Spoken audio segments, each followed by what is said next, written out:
Welcome to The Explainer. You know, in corporate finance, not all investments are the same. Today, we're diving into this really interesting, kind of messy middle ground. We're talking about how companies account for investments where they have a say, but not the final say. It's like a partnership, but written down in accounting rules. So let's start with a bit of a puzzle. A company can own another one, lock, stock, and barrel, or they can just own a handful of shares. But what about everything in between? What happens then? How on earth do you account for an investment you can influence, but you don't actually control? That's the big question we're going to unpack today. All right, first up, the investment puzzle. Before we can get to the answer, we've really got to understand the problem, right? So let's lay out the different ways a company can own another one and see exactly where this tricky spot is. Okay, so you've got two extremes, and honestly, they're pretty straightforward. If you own more than half a company, over 50%, well, it's your subsidiary. You call the shots, so you lump all their financials in with yours. Easy.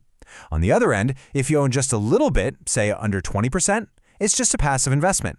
You're just along for the ride. But what about that big gap in the middle, that 20% to 50% zone? I mean, you don't control the company, but you're definitely not just sitting on the sidelines, are you? This kind of special relationship, well, it needs its own set of rules. And yep, it has its own special name. Okay, let's get into it. Meet the associate. So, what's the official term for this kind of investment? Well, accountants have a name for it, and it all comes down to one really important idea: significant influence. And there it is. It's called an associate. The key phrase here, and you'll see this in the official accounting standards, is significant influence. And that phrase really nails it, doesn't it? It means you have the power to participate in the big decisions, you have a seat at the table, a voice that gets heard, even if you don't get to make the final call. Now, that crucial point is that this significant influence is pretty much assumed to exist once you own between 20 and 50% of another company's voting shares. That's the magic window, the sweet spot for what we call an associate relationship.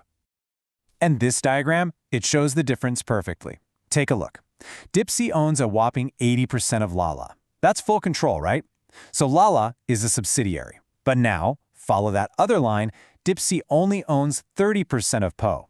That's not control, but it's definitely influence. And that puts Poe right in the associate box. All right, Section 3, the equity method explained. So this brings us to the how. If you're not just adding up all their numbers with yours line by line, then what do? How do you account for an associate?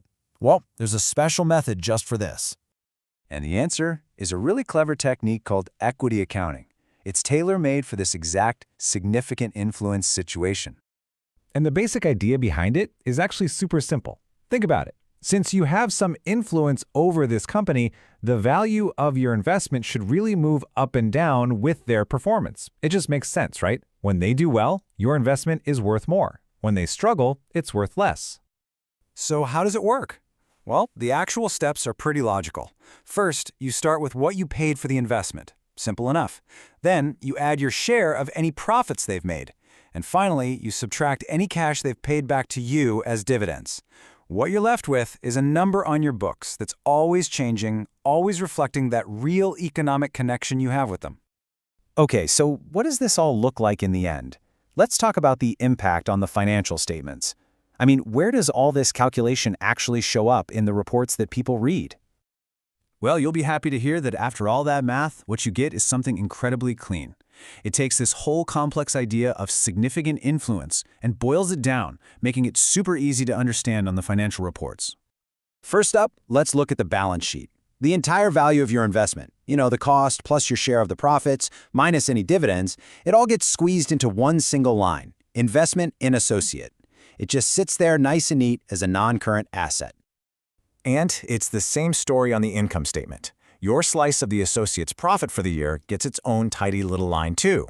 You'll see it called something like share of associate, and it just clearly shows how much that investment helped your bottom line. So, final section. Why does this all matter? I mean, this feels like a lot of very specific rules. You might be thinking, why even bother?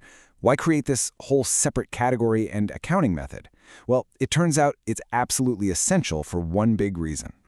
And that reason is this core principle of all accounting, giving a true and fair view of what's going on. The equity method is all about painting a more honest, more realistic picture of the company's financial health.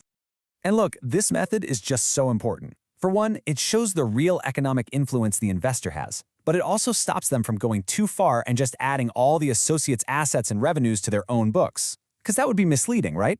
It just shows the reality of the relationship, keeps it simple for investors, and makes it crystal clear what kind of return that investment is generating.